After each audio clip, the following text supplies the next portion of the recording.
So there are, in essence, there are three classes that we can divide the Nightfarers into.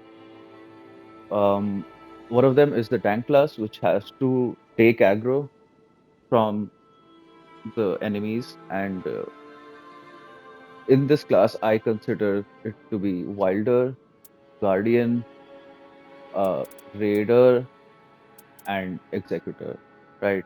So these four have one common role to play in your expeditions, which is that these these characters have to take aggro to themselves, and they have to let the other class, the mage class, right, which is Revenant, Recluse, and Iron Eye. Iron Eye I consider the range class because Iron Eye can do a lot of burst damage with his mark, and he can be very consistent with his damage, and he has to, in a way, he has to lay back somewhat. I made a video explaining why he does not, because I made Iron Eye when I was starting out, but anyway, I digress. Iron Eye, Revenant, and Recluse, right? So Iron Eye, I consider these to be to have to the difference between these to have to do something with FP, right? Because Iron Eye will never need any FP to do damage. So this class, this character does not have to think about FP at all. Recluse is in the middle because this character has everything to do with FP based on the damage that she has to do. But her getting back her FP is pretty straightforward and pretty easy, so she's not going to be hard pressed for that.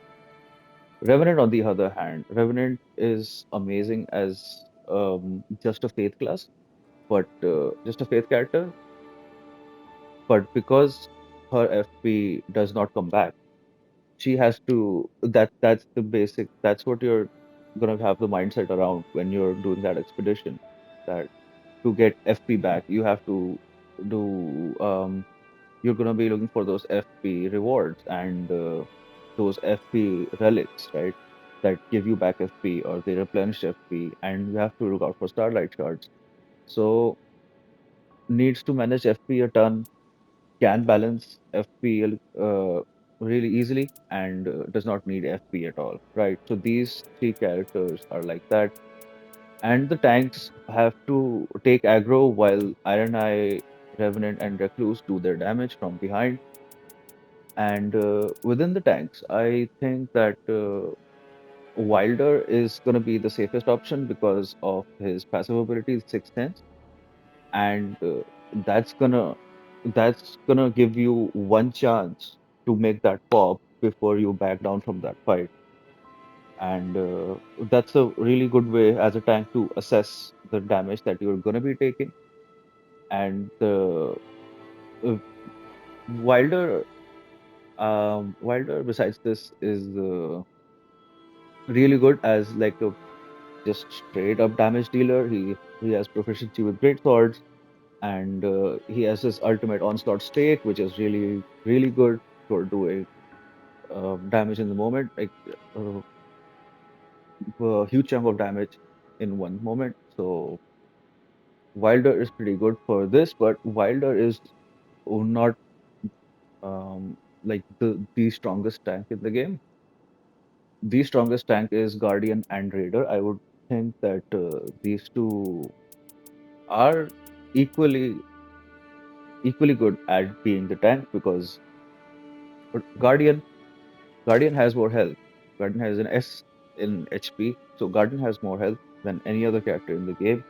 And his Steel Guard, right? His Steel Guard, when you do that L1 and dodge, that is his basic bread and butter. That is his entire character. And when you Steel Guard, you don't take a lot of damage. Sometimes you do, but you don't take any damage most of the time. And you can Steel Guard through most of the attacks in the game, except for those grab attacks. And that makes Guardian better than Wilder for being the basic tank and Executor. I'm gonna get to Executor, but Steel Guard. gives Guardian an edge, and the higher HP gives Guardian an edge over Wilder because you're going to be getting those guard counters, and with those guard counters, you can break their stance easier. Wilder has his ultimate where he can break their stance whenever he wants. He can just full charge it and break their stance. That's pretty much what happens mostly. But Guardian is a safer option when you wanna just be that tank. You just wanna hold that damage in and let your range characters do the work while you are just steel guarding through everything, and the boss has aggro on you. Um, Guardian's ultimate is also really great for reviving your teammates. And Whirlwind, his character skill, is also really good for crowd control. Whereas Wilder's character skill Claw Shot is really good for traversing the map. So when you are going through the map, you are going to be the fastest character if you have Wilder because he's just gonna zip through while you take those 5 seconds to run to that place.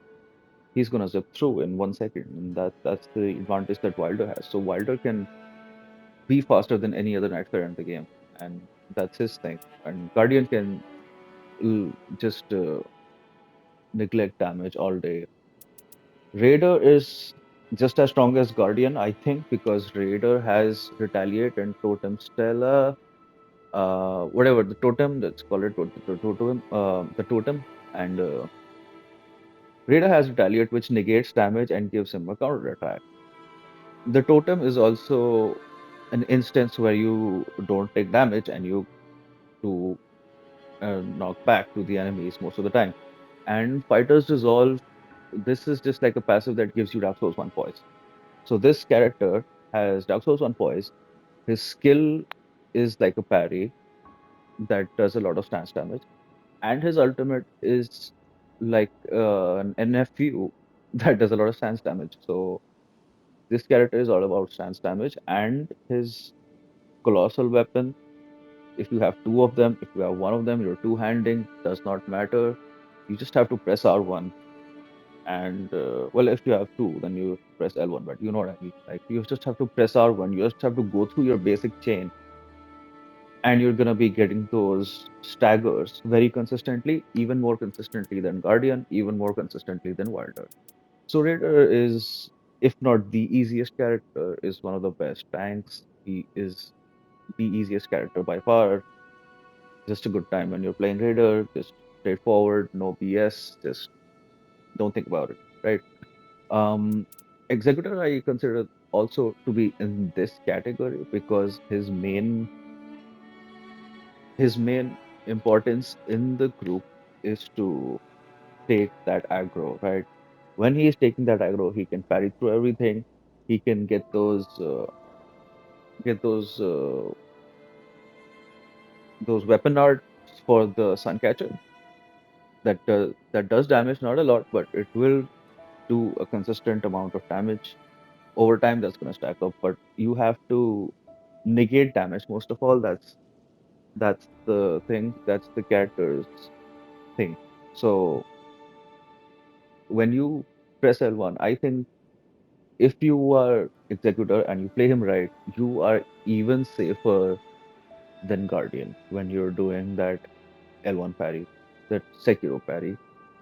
That makes your character super safe, and Executor has to keep aggro, and Executor loses aggro very easily because his damage per second goes way down when he is in his Suncatcher form, right? When he's using the character skill.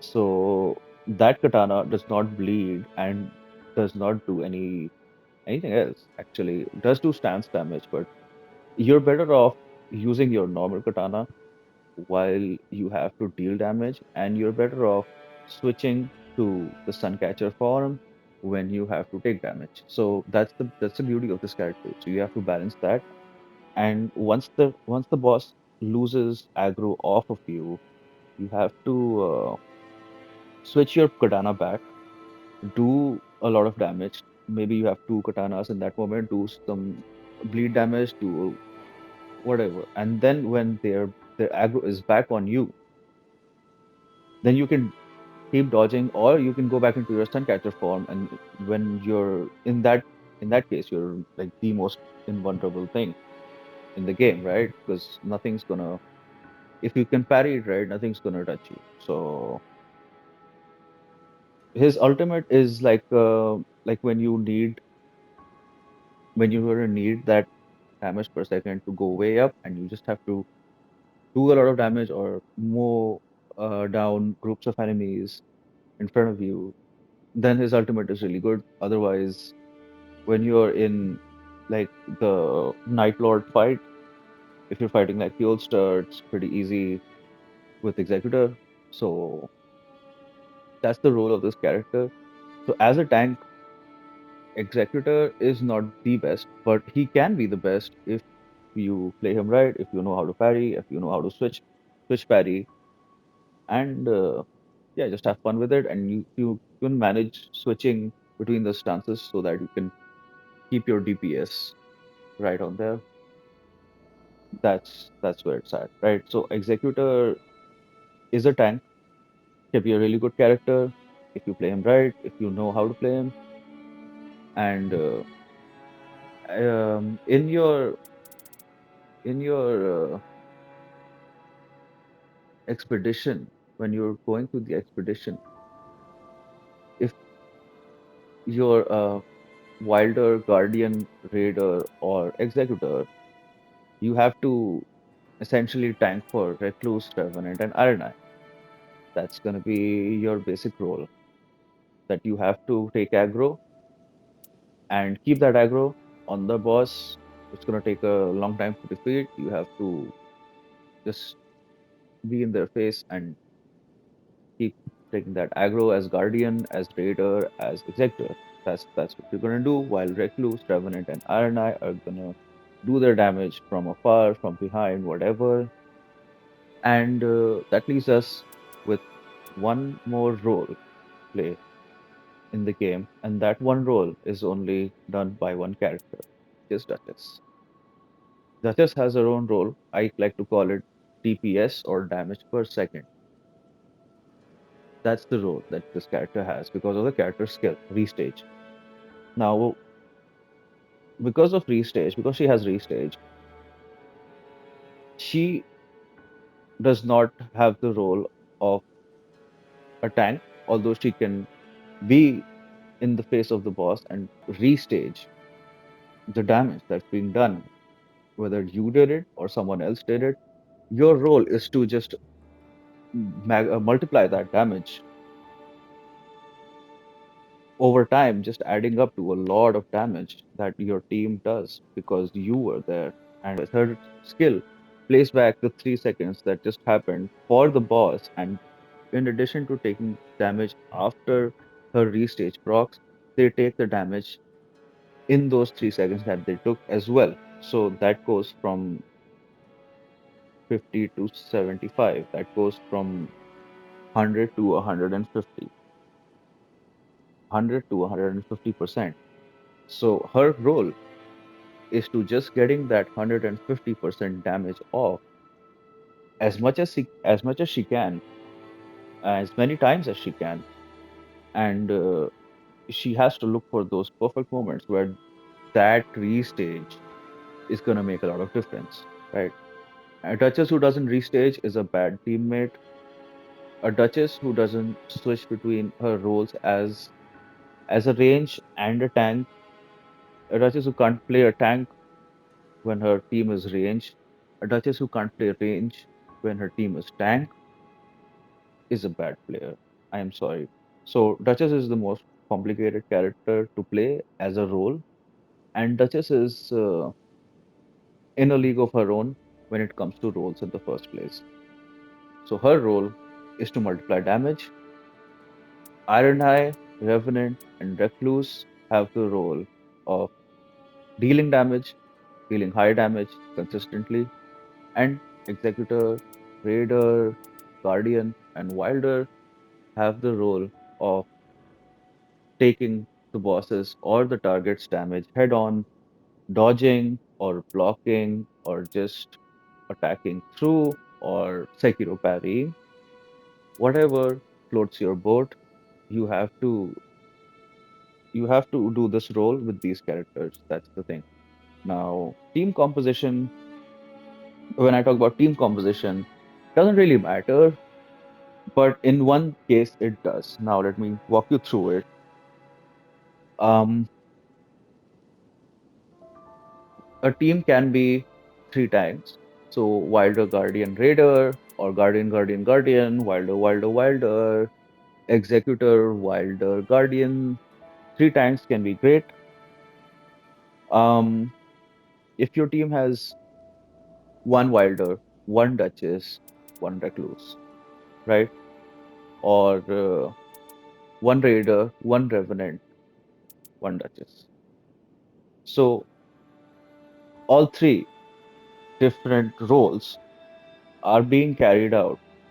That team is going to be good. That team is going to have no trouble. If all of the roles are performed very well, there's going to be no trouble. Um, the one instance where any team composition would not work, I would not recommend it, although it will work. It will work for sure. But I do not recommend one team composition is three mages, right? So if you're going Recluse, Revenant, Iron Eye, that's what your team's gonna go. And Iron Eye is great at keeping aggro, but he does his best when he does not have aggro. So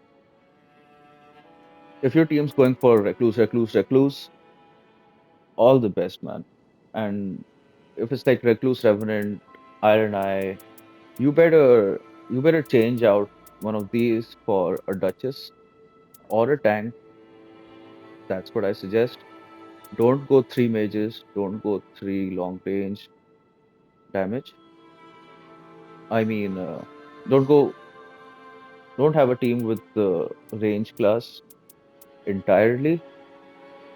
If you see that the randoms are going for this particular setup, where it's gonna be two recluse, one revenant, two iron eye, one recluse, something like that, then I would suggest that just go for a raider, switch your character, go for an executor if you can handle that, and or go for a guardian to be safe, right? And yeah, so tanks can be their own team. Tanks and duchess can be their own team. Duchess and range can be their own team, but range characters on their own cannot be their own team. Three duchesses can be a good team, but I don't know about that because I've never encountered this, and a lot of people don't play Duchess. So anyway, in Nightreign, these are the roles: the tank, the range, and the damage per second. And team composition can be anything, but just don't take team mages. That's that's pretty much it. That's about it. That's what I wanted to talk about and share with you all. Let me know if like you liked it, if you liked the conversation. Let me know if you want me to make more videos like this. Thank you for watching. I will see you next time. Peace.